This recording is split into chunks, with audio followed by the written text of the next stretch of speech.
Oluvannyuma lw'omukulembeze wa Uganda Generali Yoweri Kaguta Museveni tibuhabulwa okuteekawo obukwakulizo ku bizimbe ebyakeedi wamu ne shopping mall okutangira ekirwadde lumima mawuggwa okusaasaana ebyokwerinda binywezeddwa ku bizimbe by'ebyobusuubuzi mu Kampala n'emiriraano anti okwerinda si butyensanafu etambula egaludde.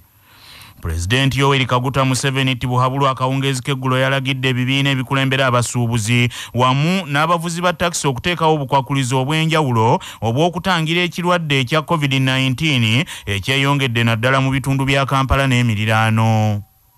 Bars, discos, music shows, cinemas and concerts remain closed. Shopping arcades, hardware shops and any other commercial entity to operate under strict observance of SOPs and must close at 7 p.m. countrywide. Failure to comply will lead to total closure. Owners and managers will be held liable for breach of SOPs. Exception will be given to pharmacies to operate beyond 7 p.m. Owners must enforce the use of masks and sanitizers in the workplace at all the time. The food markets should continue operating but enforce SOPs. Oluvannyuma lw'okwogera kwa President Yoweri Museveni abakulira ebibiina by'abasuubuzi okuli ekya Kafo ne Kasiita bakedde kukola bikwekweto okusobola okuteekesa mu nkola ebiragiro bya Pulezidenti okwewala embeera eyampulukutuza musota zigenda na muggo. Omusasi waffe Sharifu Lukenge ali mu kibuga Kampala. Ebigambo bya Gano Yoweri tibuhabulwa Kaguta Museveni ebyokusinyako ku muggalo nti singa eggwanga terigoberera biragiro byeyakoonyeeko olunaku olw'eggulo nti eggwanga lyonna yandigiriza ku muggalo. Bannayuganda naddala mu kibuga ky'eggwanga ekikulu Kampala enkya y'olunaku olwaleero bazuukuse. Bw'otuuka ku akeedi ezitali zimu mu kibuga Kampala ebidomola ebyali byasuulibwa bikomyewo ku maduuka g'abantu, butanka bukomyewo ku bizimbe by'abantu nga n'ezimu ku geeti ennene ziyingira ebizimbe. Enkya y'olunaku olwaleero byaggaddwa dda nga bateeka mu nkola ebiragiro ebyokulwanyisa olunnabe olwa COVID-19. Bw'otuuka ku miryango gya paaka ezitali zimu muli paaka empya, paaka eya Usafi n'ewali mu bitundu eby'ekisenyi obudomola bwakedde dda era baataddewo n'abantu ab'enjawulo okukwasisa ebiragiro bya COVID-19 nga mu paaka ezitali zimu tewali muntu akkirizibwa kuyingiramu nga talina kakookolo era tewali muntu akkirizibwa kuyingiramu nga tasoose kunaaba mu ngalo. N'abo abakolera mu paaka gamba ng'abafumba caayi enkya y'olunaku olwaleero nabo bayiggibwa buyiggibwa. Okukusanga nga masiki ogitadde wansi w'akalevu oyo bakukwatirawo ne bakutwala ku poliisi bagamba nti omuggalo gwa 2020 gwabayisa bubi bafiirwa abantu baabwe abamu ne batuuka n'okwetuga aba bodaboda ne batuuka n'okweyokya olw'embeera eyaliwo ey'akazigizigi. Bo abantu ab'enjawulo era mwe bali mu kibuga Kampala batambula nga bagenda bagamba bannaabwe nti teeka masiki ku muwa gijje ku kalevu wansi gy'ogitadde.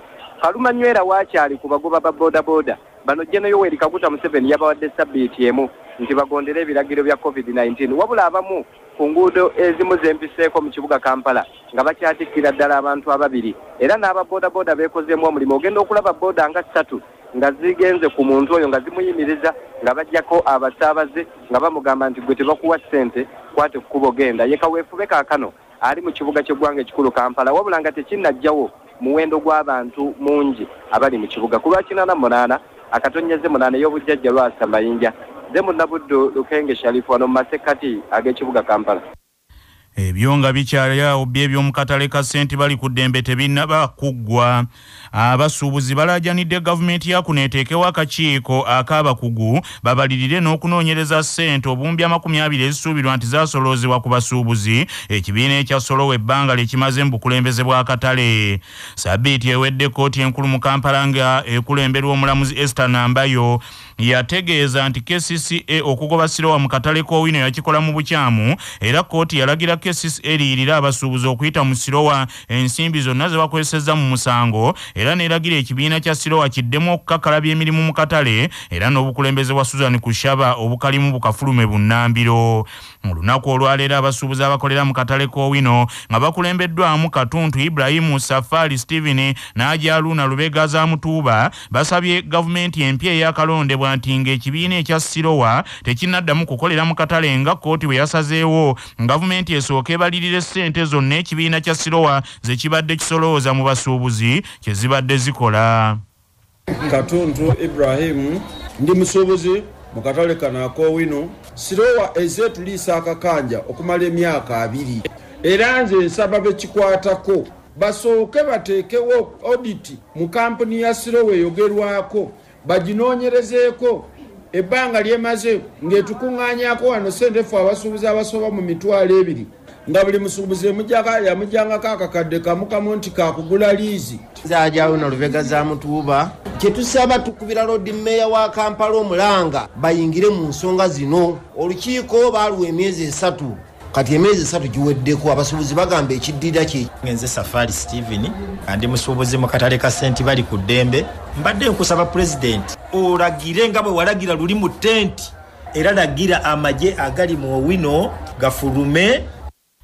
Wabula mu biruuli Bafosi omwogezi wa Sirowa ategeezezza nti ssente zonna abasuubuzi ze baasonda bazifuna mu kyapa era n'ategeeza nti mu kiseera kino balindiridde oda eya kkooti baddemu okukakkalabya emirimu mu katale k'Owino. Katulinda kkooti oda olwaleero kati bwe baggyeyo kkooti oda ate tulabe ekiddako deputy yagendayo kati ku ssente ezo ekisooka ekyapa twakiggyayo bwe twaggyeyo ekyapa kati bwemala okuggyayo ekyapa kyettaka ate abantu kiba kyetagisa obubagamba akawutabite kuba kati ne SOPs ezitukkiriza kukola lukiiko ekikulu kye sente zaabwe twagula kyapa n'olwekyo babeere bakakamu babulira mitendera gyonna.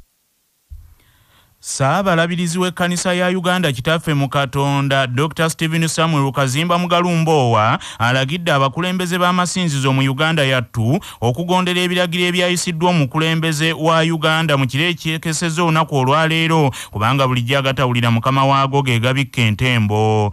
Omukulembeze wa Uganda General Yoweri Kaguta Museveni Tibuhabulwa yalagidde amasinzizo obutaddamu kuggulawo okutandika n'olwaleero okumala ennaku wazindaba 42 era emikolo gamba ng'embaga n'okwanjula n'alagira nti bwe giba gyakubaawo abantu babe nga tebasukka 20 ate nga batuukiriza obukwakulizo obw'okwerinda korona so nga ate emikolo emirala gamba nga obubaga obw'okwekulisa n'emirala egiringa egyo gyo yalagidde gyonna giyimirire. Communal prayers in mosques, churches, or in stadia and other open-air venues are suspended for 42 days. Ekigambo ekyo banange public and cultural gatherings or conferences, except for the sitting of the cabinet, the legislature and judiciary, are hereby suspended for 42 days. We are talking of 42 days for scientific reasons. Kaakano Saabalabirizi kitaffe mu Katonda Kazimba Mugalumbowa mu kwogerako n'ekyabbasa agambye nti abakkiriza balina okumanya nti okusinza tekwayimiriziddwa wabula kino ekyakoleddwa kyakutaasa Uganda obulwadde lumiima mawuggwe obuzza ettungatunga ng'emiwalume ejjajja ne kadde. Ku nteekateeka eyabadde yakatongozebwa okusonda ensimbi ez'okuzzaawo ekizimbe ekya ez'okusasula ensimbi ezibanjibwa ku kizimbe ekya Kyakya Saabalabirizi agambye nti zaakusigala nga zikuŋŋaanyizibwa mu kuyita ku masimu n'okuteekebwa kwa akawunti ezaaweereddwa abakristaayo n'abantu bonna abaagala okukwasizaako ekkanisa. Engeri gye tulungamya abantu ng'erakuli bwe twakola naddala abantu okutegeera nti ebizimbe babiggadde naye y'ekkanisa teggaddwa. Tujja kukozesa okusinza tukozesa emitimbagano ebayita online worship tukozesa radio, TV, Facebook n'okukozesa YouTube era ebintu byonna bijja kugenda mu maaso.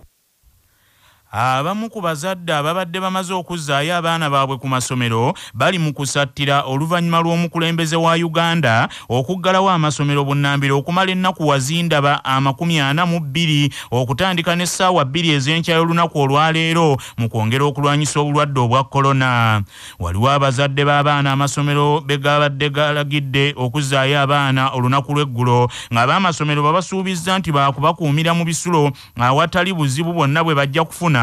Kyokka mu kwogera kwa Pulezidenti Yoweri Museveni eggulo yabalagidde badde ewaka era entambula ez'olukale n'aziwaayo ennaku 4 zokka okusaabaza abaana bano okubazza eka. All schools and institutions of higher learning to close for 42 days effective 8 a.m. 7th of June 2021. If we are in a workplace, those who do not care about the health of Ugandans will pay financially. All the above directives, except where explicitly stated, take immediate effect. Government will continuously observe the compliance and make necessary adjustments. Abamu ku bazadde abakeeredde mu kiyongobero bagamba nti ebyokuyimiriza amasomero bibaviiriddeko okufiirwa ensimbi ze babadde bakasasula mu bisale eby'essomero nga bagoberera ennambika eyayisibwa minisitule y'ebyenjigiriza kyokka nga ne ku mulundi ogwayita era kyekimu kyekyabatuukako baali bakasasula ate abaana ne badda eka. Tulina kyakozesa tulina kugenda kyebatugambye tugeyo abaana badde eka abamasomero bwe balikwatibwa ekisa balitubuulira ekyokuzzaako nga bazimba gaggudde bino nebyagenda nabyo tubeera nga kadde kamu nga emitwalo 10 teyina assurance n'emu tujjako tuba tugenzeyo tugenda kulaba balina assurance n'emu gye batuwa. Ebintu ebyo nga nze omuzadde bikyansobedde kubanga abaana abange baddayo naye ng'ate ssente zaali nnyingi kuba buli mwana yalinga wa bank slip ya $1,600,000 egigwamu. Kale sikimanyi ki gavumenti kyerowooza naye mu kulowooza okwange kuli nti singa abaana basigala mu masomero service providers bonna abalabirira abaana abafumbi bagamba bagenda kubagema. Bwe bagema abaana kitegeeza abantu abali in direct contacts with our children bwe babeera vaccinated sira lwaki abaana baba bakomawo. Buvunaanyizibwa bwa minisitule yonna ekwatibwako ebiragiro by'omukulembeze wa Uganda byabeera ayisizza okulondoola engeri y'okubiteekesa mu nkola nga munnamateeka Abdallah Kiwanuka bw'annyonnyola. Tetutambulira mu nsi ya kukola biragiro. Gavumenti oba ekitongole ekikwatibwako oba minisitule ekwatibwako erina okutwala ensonga eyo mu maaso nekola kye bayita regulation amateeka ne gayisibwa minisitule eyo ne gabeera gazeted ne gateekebwa mu kyapa ne biryoka bitandika okukola. Ekyokulabira pulezidenti yayogedde ku nsonga nti bebanakwata nga banywa oba nga bali mu bbaala oba bamenya amateeka ga kafyu tebagenda kuddamu kubakwata bagenda kusasulanga fayini zeyanire. Abagoba b'ebidduka bakiguddeko enkya ya leero mu Bendobendo eri e Masaka na buli kati buli omu ku bba akyali ku bunkenke anti bangi ku bo bakwatiddwa ku biragiro ebijja. Omusasi waffe Sozi Sekimpirwazi yalina ebikira ku bino.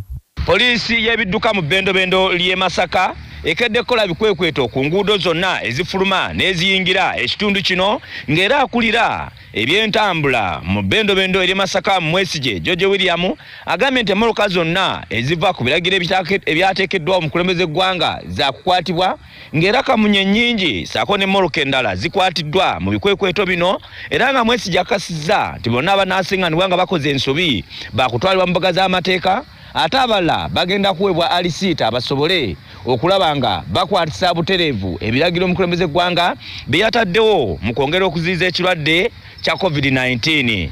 Mwesige George William ategeeza ne baddereeva nti oyo yenna awulira nga alina obutali bumativu ku nsonga zino alina okugenda mu ofiisi ye ng'obudde bukyali asobole okwennyonnyolako. Abadriva abakyatika kabindo n'abo bantu bonna batambala masiki bali ku luguuto ngo bagamba nti bagenda kukolesa ennaku 3 ezibateeseko bakole ebikyamu nze bansanze ntunula aho ogira ng'okoze ekyo olina kudya rusiiti bw'oba olina ekya rusiiti ekyali kya rusiiti tukutwala mu kkooti mu mbaga z'amateeka.